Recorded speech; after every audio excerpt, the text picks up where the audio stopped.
Car toute chose faites connaître vos besoins à Dieu par les prières et les supplications, avec des actions de grâce, et la paix de Dieu qui surpasse toute intelligence gardera vos cœurs et vos pensées en Jésus. La paix de Dieu qui surpasse toute intelligence. Vous pouvez avoir des problèmes, mais vous avez la paix de Dieu qui surpasse toute intelligence. Mais lui, elle avait peur. Pourquoi? Tout simplement parce qu'elle ne marchait pas avec Dieu. Peut-être qu'elle avait ses devoirs religieux comme tout juif qui font. Ça l'impressionne parce que vous savez, Satan n'est pas impressionné parce que je tiens une Bible. Non, il n'est même pas impressionné. Il n'est même pas impressionné parce que tu cries. Non, il n'est même pas impressionné par ça.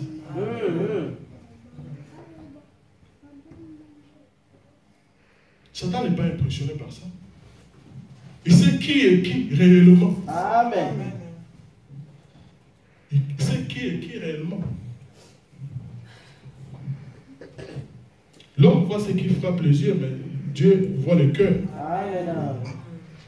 Satan a vécu auprès de Dieu, il peut savoir que celui-là c'est un aventurier. Il n'y passe des pensées, mais il sait comment tu parles, comment tu te comportes, il sait exactement qui tu es. Et il peut dire, non, voilà, il faut aller là-bas.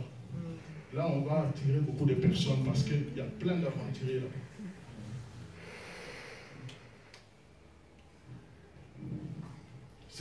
Satan, il se moque des gens. Il peut même utiliser une personne. On nous dit qu'il se déguise en ange de lumière. Ça, vous lisez ça avec beaucoup d'attention, je ne sais pas. Il y a beaucoup qui prennent les versets bibliques comme de la blague. Ils lisent ça comme ça. Ils ne prennent pas le temps d'y réfléchir un peu. Ils se déguisent en ange de lumière. On prend ça simplement banalement. Non. Satan peut susciter un prédicateur. Il vous prêche, mais il vous amène loin de lui. Loin de Dieu. Les gens qui ont détourné la foi de beaucoup de personnes sont parfois des grands prédicateurs. Mais utilisés par l'autre. Satan ne viendra pas chez toi pour te dire allez boire un café, va faire la débauche. Non, il sait que tu viens à l'église. Il va utiliser les versets, il peut te parler des choses de Dieu. Il connaît les choses de Dieu. Avec Jésus, il n'a pas dit allez faire. Non, il est écrit. Il a parlé, il est écrit. Mais toi, tu dois savoir aussi discerner la voix de Dieu et la voix de Satan. Si tu ne sais pas les discerner, tu peux être trompé. Il y a beaucoup de gens qui viennent à l'église. Satan, ça manque. Il y a des églises, il y a même des églises où Satan peut se moquer de. Oui.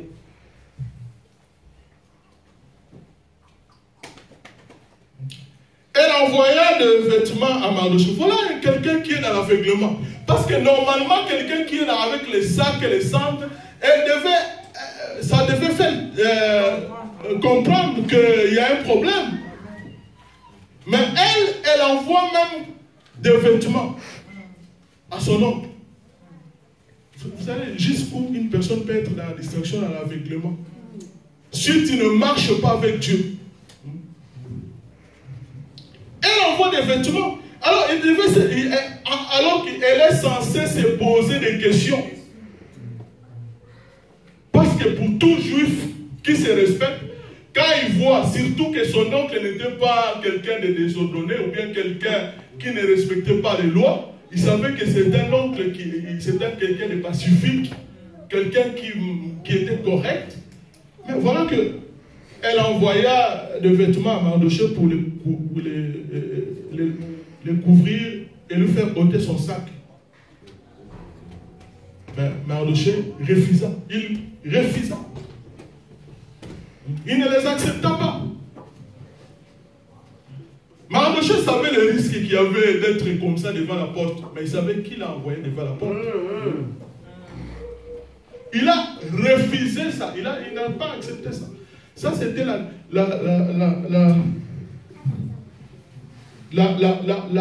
première avertissement pour Esther.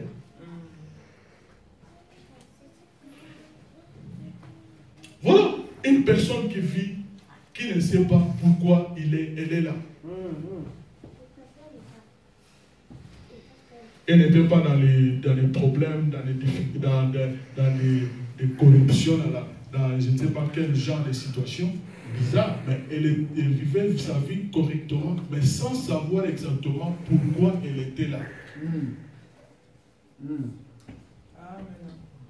C'est comme beaucoup de personnes ici. Il y a des gens qui vont aller à l'enfer. Il y a des gens qui vont rater leur vie avec le Seigneur. Ils n'ont pas été des bandits. Ils ont vécu leur vie normalement. Esther aussi n'était pas quelqu'un qui cherchait des troubles.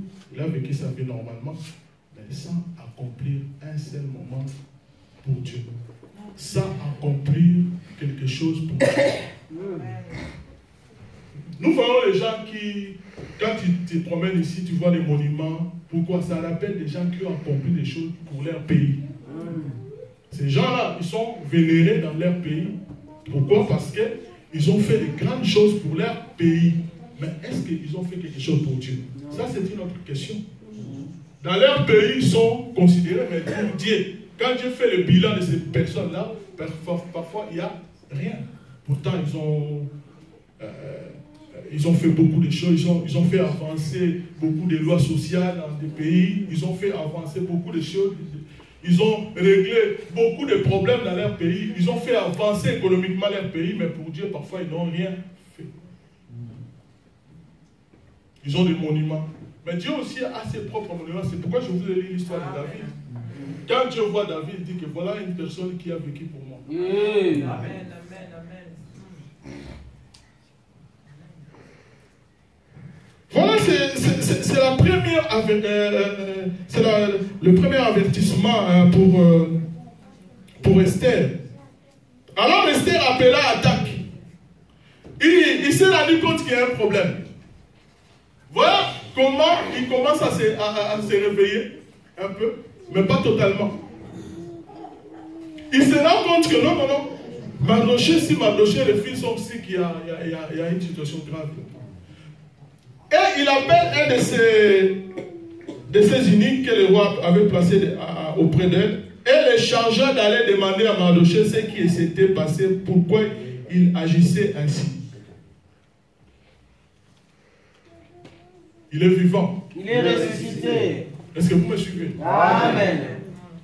Il envoya, vous vous rendez compte, quelqu'un qui était au palais où on a pris des décisions.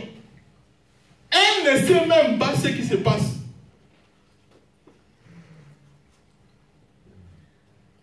Je ne sais pas si vous comprenez ça. Comprendre ce qui se passe, le fonctionnement du palais royal, comment on fonctionne, ce n'est pas ça le problème d'Esther, c'est de savoir qu'est-ce qui se passe, qu'est-ce qui se trame contre le peuple de Dieu. Qu'est-ce que l'ennemi est en train de projeter? C'est ça le problème. Amen. Mon peuple périt par manque de connaissances. Vous savez, il y a des gens, quand tu le questionnes, ils te parlent de ce qui se passe. Mais la réalité spirituelle dans laquelle nous vivons, ils ne savent pas. Pourquoi? Parce qu'ils ne marchent pas avec Dieu. Amen. Il y a des gens qui ne font que reproduire les choses. Non, le monde va mal. Mais est-ce que tu sais la réalité dans laquelle nous sommes? Quelle est la situation réelle? Qu'est-ce que Dieu pense de la situation? Est-ce que toi tu sais ça? Quelle est la menace qu'il y a actuellement? Est-ce que tu es au courant? Et par rapport à toi-même, par rapport à ta propre famille, par rapport à tout, est-ce que tu es au courant de ça? C'est ça le vrai problème. Pourquoi les gens ne réagissent pas? Parce qu'ils sont ignorants. L'ignorance détruit beaucoup de personnes. Amen. Ce n'est pas le fait de chercher des versets bibliques. Ça n'impressionne que toi-même. Satan n'est pas impressionné. Il peut les citer aussi. Il connaît mieux que toi d'ailleurs. Donc voilà. Donc ici, on voit bien qu'elle n'est même pas au courant. Alors qu'elle était censée être la première à être au courant de la situation.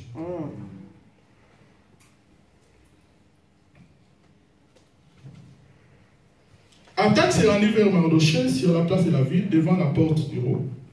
Et Mardochée lui raconta tout ce qui lui était arrivé. Lui indiqua la somme d'argent qu'Aman avait promis de livrer au trésor du roi en retour du massacre des Juifs. Il lui donna aussi une copie de l'édit publié dans Suse en vue de leur destruction, afin qu'il le montre à Esther et lui fasse tout connaître. Et il ordonna qu'Esther se rendît chez le roi pour lui demander grâce et l'implorer en faveur de son peuple. Voilà. C'est vrai que maintenant que Esther se rend compte qu'il y avait une situation grave, Mardochée lui l'informe. Voilà la situation dans laquelle nous nous trouvons. Voilà la situation dans laquelle je me suis retrouvé.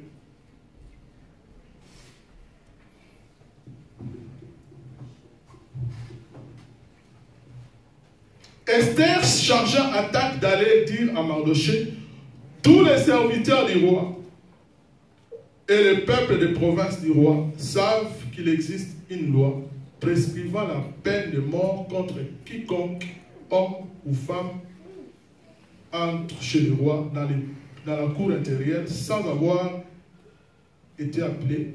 Celui-là seul a la vie sauve, à qui le roi tend les steppes d'or, et moi je n'ai point été appelé auprès du roi depuis 30 jours.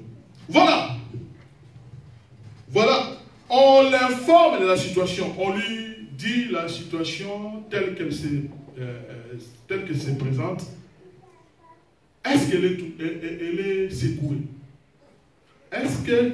Ce qui m'étonne ici, c'est que nous voyons ici que elle ne réagit pas comme elle devait réagir. Parce que Mardochée lui dit d'aller chez le roi. Mais on voit que lui, elle a peur parce que la loi. Vous savez, les gens, vous pouvez recevoir un message de Dieu.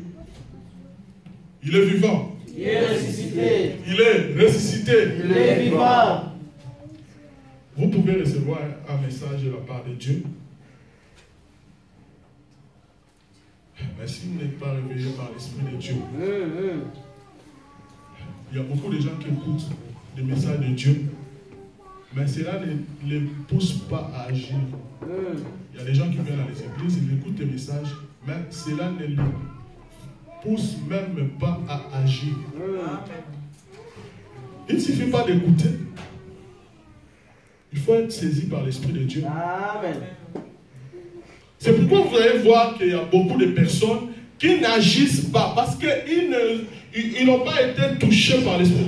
Tu peux écouter un message et ne pas changer du tout. C'est le cas ici d'Esther. On lui explique la situation. On lui fait comprendre la gravité de la situation, mais il ne change pas.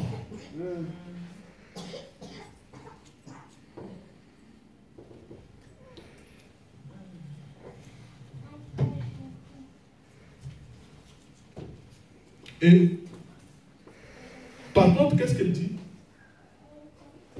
Tous les serviteurs du roi, le peuple de province du roi savent qu'il existe une loi. Donc en fait, quand nous ne marchons pas selon Dieu, selon l'Esprit de Dieu, nous sommes gouvernés par la loi de ce monde. Nous sommes gouvernés par la loi de ce monde. Vous savez, vous allez voir beaucoup de gens, ils respectent la loi de ce monde, ils payent leurs impôts, ils font tout ce qu'il faut. Ils payent leurs impôts, ils sont corrects par rapport à la loi. Ils vont au travail, ils font tout ce qu'il faut faire. Mais ils sont ignorants pourquoi ils sont là. Ils peuvent vivre leur vie correcte, comme ici par exemple. Esther est en train d'expliquer ici la loi et tout, nous devons les respecter. Tu peux respecter les lois du pays et mourir sans accomplir un seul projet pour Dieu. Amen. Il y a des gens qui meurent aujourd'hui, qui vont aller en enfer. Il y en a qui auront de sérieux problèmes avec Dieu. Ils ont vécu en respectant toutes les lois. Est-ce que quand Mardochée a envoyé Esther chez le roi, il ne savait pas qu'il y avait une loi? Il le savait très bien. Il savait très bien. Mais entre obéir aux lois des hommes et obéir à ce que Dieu dit, il y a une différence. Amen. Amen. Quand Dieu parle, la loi des hommes est annulée directement. Nous devons obéir à ce que Dieu a dit. Pourquoi Mardochée lui dit? Parce que Mardochée a reçu de la part de Dieu l'éclaircissement net et clair que la personne que Dieu allait utiliser, c'était Esther. Mais la personne elle-même ne savait même pas pourquoi elle était là. Il y a des gens qui vivent dans ce monde sans savoir pourquoi ils sont là. Il ne suffit pas d'accomplir quelque chose qui impressionne les gens, mais il est question ici d'accomplir la volonté de Dieu. Alléluia. C'est pourquoi il est temps que tu te poses des questions. Tu ne peux pas vivre comme ça, tout simplement, tu te relèves le matin, tu ne poses même pas la question. Vous savez, avec Paul, ça n'a pas tardé. Que veux-tu que je fasse? Amen. Amen. Parce qu'il savait qu'il pouvait faire aussi par lui-même, parce qu'il connaissait maintenant qui est Jésus. Mais il devait savoir clairement quelle est ta volonté pour moi. Qu'est-ce que tu veux que je fasse pour que je ne puisse pas perdre mon temps. Parce que tu peux aussi perdre ton temps dans les affaires de Dieu. Tu le perds aussi. Amen. Amen. Amen. Donc, tu dois savoir clairement qu'est-ce que Dieu veut réellement que je fasse moi personnellement. Amen. Amen. Mon rôle que je vais jouer, ce n'est pas ton rôle. Chacun a son rôle. Je ne peux pas faire comme toi. Si Dieu ne me dit pas de faire comme toi, je ne le ferai pas. Parce que Dieu a quelque chose de précis qui me concerne moi personnellement. Je dois faire ce que Dieu me dit de faire. Amen. Sinon, ça sera que copier-coller. Les choses que les autres font, moi aussi je dois le faire. Non, je dois suivre ce que Dieu me dit. Alléluia.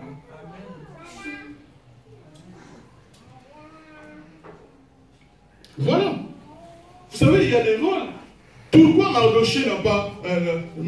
nous allons le voir très clairement ici. Il lui dit ça. Vous savez, quand Mardochée a entendu ça, Mardochée a compris. Vous savez, au départ, parfois, on ne se rend pas compte dans quelle situation spirituelle se trouve une personne. Mais quand on l'écoute, on se rend compte qu'on s'est trompé. La personne est vraiment trop bas. Elle ne se rend même pas compte de la situation. C'est là où Dieu va envoyer une parole qui va les réveiller.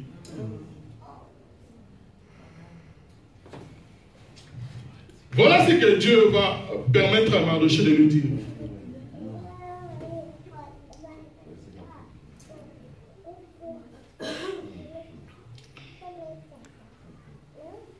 Mardochée fit répondre à Esther.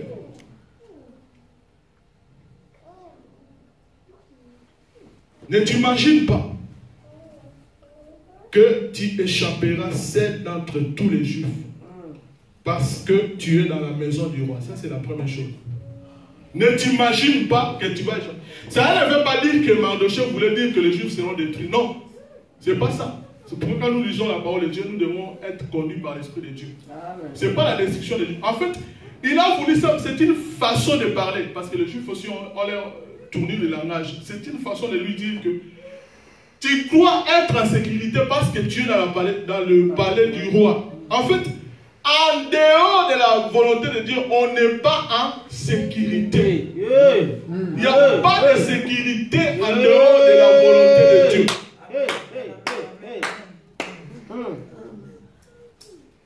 Il n'y a pas de sécurité. Tu crois être Vous savez, il y a des gens qui croient être en sécurité parce qu'il a l'argent. Vous ne serez jamais en sécurité si vous n'êtes pas au centre de la volonté de Dieu. Si vous ne jouez pas votre rôle que Dieu vous a donné, vous n'êtes pas en sécurité. La vraie sécurité, c'est être au centre de la volonté de Dieu.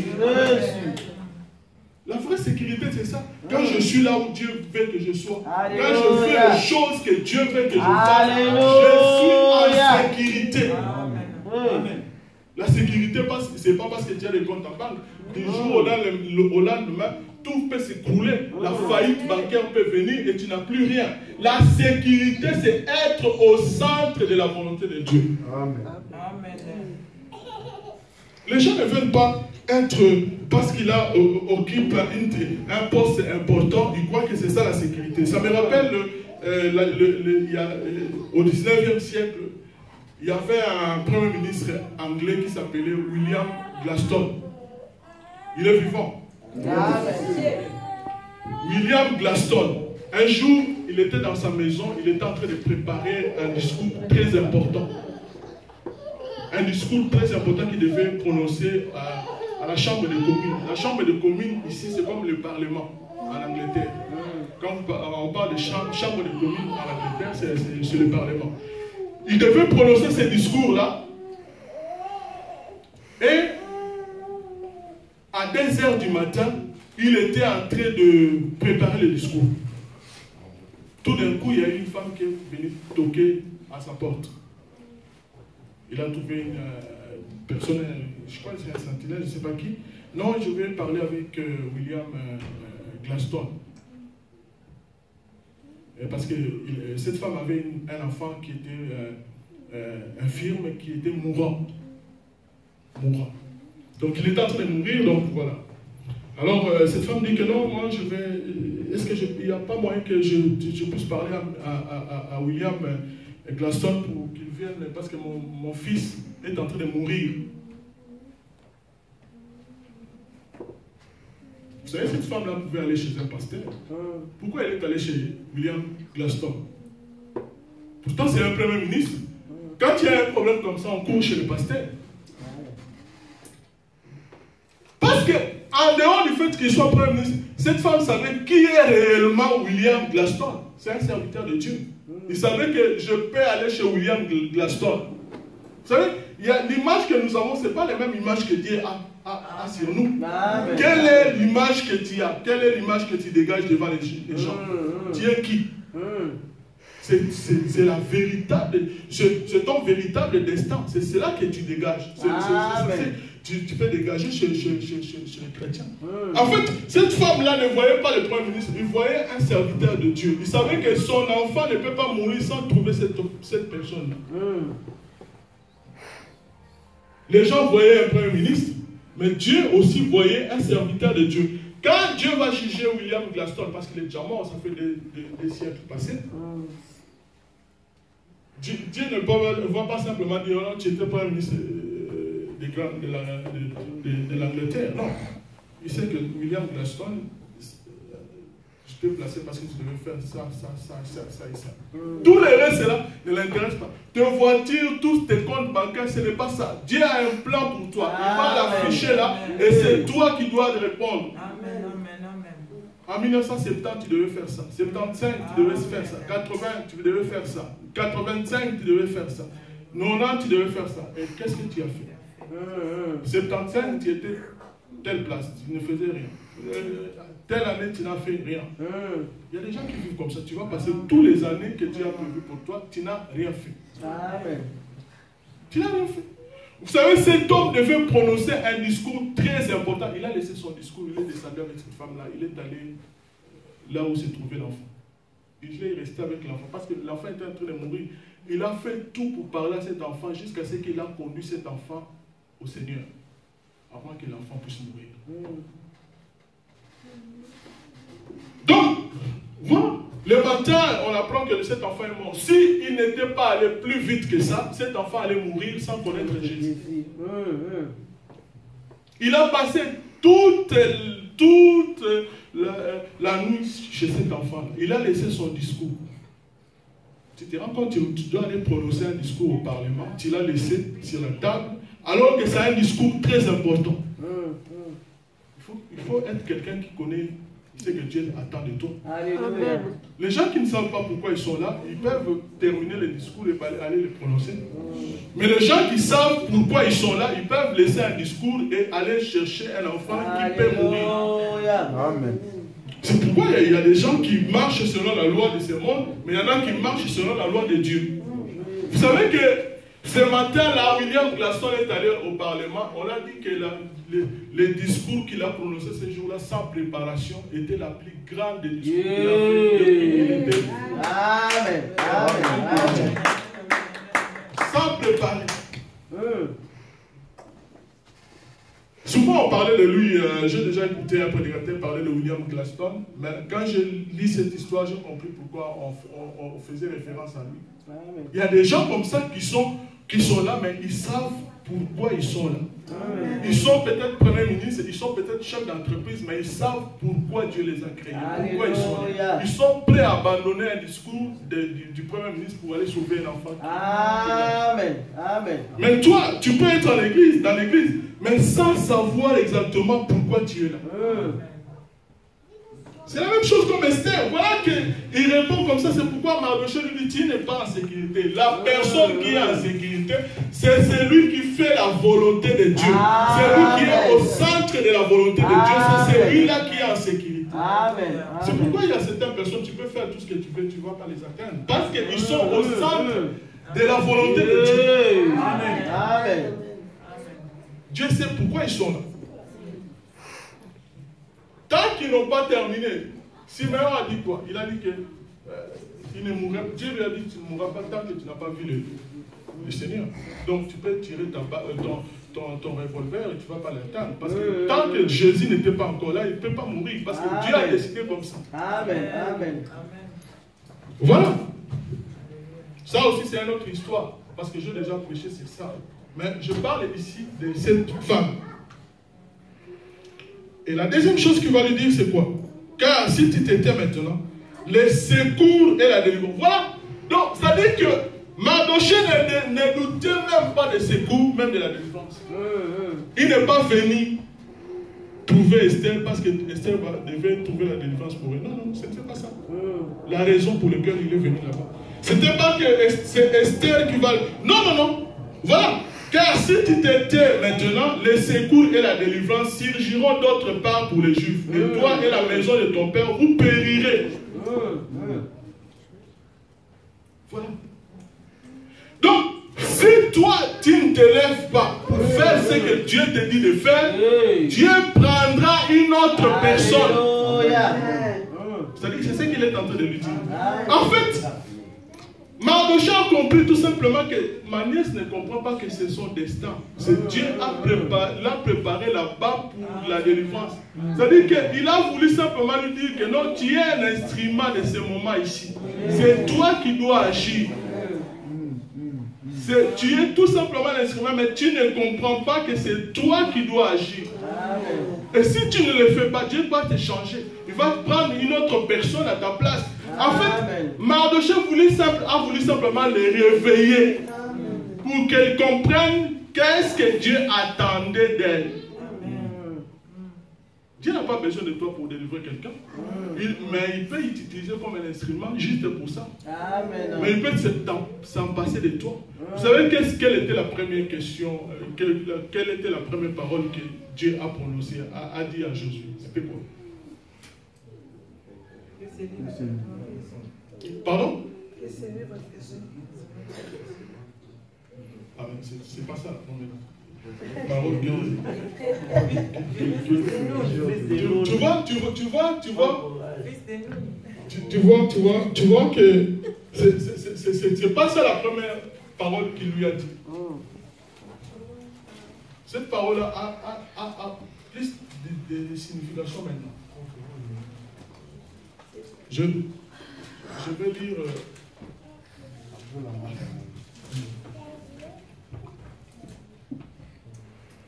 C'était Josué. Après la mort de Moïse, serviteur de l'Éternel, dit: Josué, fils de Nun, serviteur de Moïse. Moïse, mon serviteur, est mort. Est-ce que Josué ne savait pas que Moïse est mort? Mais pourquoi il lui a dit ça? Parce qu'il devait prendre le relais. Pour lui rappeler pourquoi Moïse est disqualifié. Il est mort, il n'est pas entré. C'est-à-dire que vous devez entrer maintenant, parce que je dis à Moïse qu'il n'entrera pas parce qu'il n'a pas obéi à ce que je lui ai dit. Mon serviteur Moïse est mort. C'est-à-dire que c'est une façon de lui rappeler que si tu ne fais pas ce que moi je te dis, je prendrai un autre. Celui qui n'est plus là, c'est mon serviteur. Il n'a pas besoin de lui rappeler ça. Vous savez, il y a des choses que Dieu nous rappelle juste pour nous faire réfléchir. c'est Moïse qui devait conduire les gens jusqu'à la terre promise. Mais comme ce jour-là, je lui ai dit de parler, lui il a frappé des faux, je lui ai dit de ne plus entrer. Mon serviteur Moïse est mort. C'est une façon de dire, tu vois, mon serviteur est déjà mort. Donc toi faites attention. Écoutez ce que je dis. C'est exactement ce que Mardochée est en train de lui dire ici. Ça c'est le premier mot que Dieu a dit à Jésus. Donc tu n'es pas irremplaçable. On peut te remplacer. C'est-à-dire que si tu ne veux pas faire ce que Dieu te dit de faire, Dieu va prendre une autre personne. C'est-à-dire qu'il lui rappelle simplement que Dieu t'a destiné pour ce temps ici. Donc c'est toi qui devais jouer le rôle.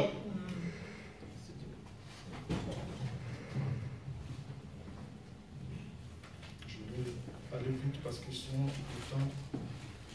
Voilà. Et qui sait, voilà ce qu'il est en train de dire. Qui sait si ce n'est pour un temps comme celui-ci que tu es parvenu à la royauté.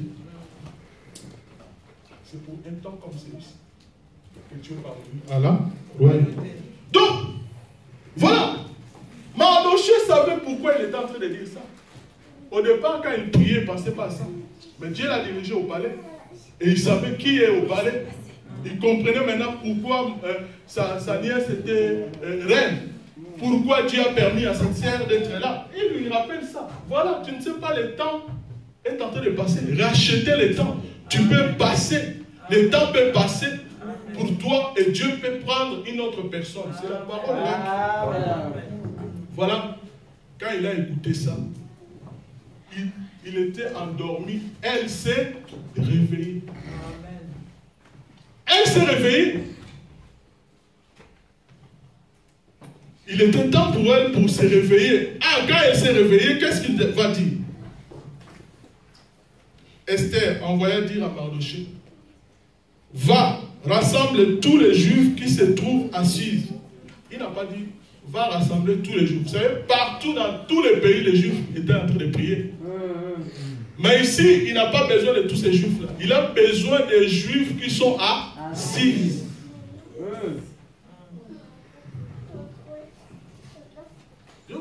Je vais vous dire clairement ce qui se passe ici. Vous voyez, Mardochée était la nièce d'Esther. Pardon, Esther était la nièce de Mardochée. Et vous savez, l'instruction que Mardochée lui a dit, ne dis pas que tu es juif. Elle était sous l'autorité de Mardochée. Mais Mardochée savait qu'en ces temps-là, ce n'était plus lui qui devait jouer le rôle, mais la personne qui devait jouer le rôle, c'était Mardochée. Pardon, c'était Esther. Mardochée savait bien que c'était plus lui. Vous savez, quelqu'un qui marche avec Dieu, il sait où se trouve la personne qui doit jouer le rôle. Il sait où se trouvent mes limites. Amen. Tu peux aussi savoir qui a pris les relais. Amen. Quand tu marches avec Dieu, les choses ne sont pas floues. Tu sais exactement à ce temps ici, ce n'est plus moi. Amen. C'est pourquoi Paul pouvait dire à Timothée, mon temps est fini. J'ai accompli, j'ai fait j'ai terminé.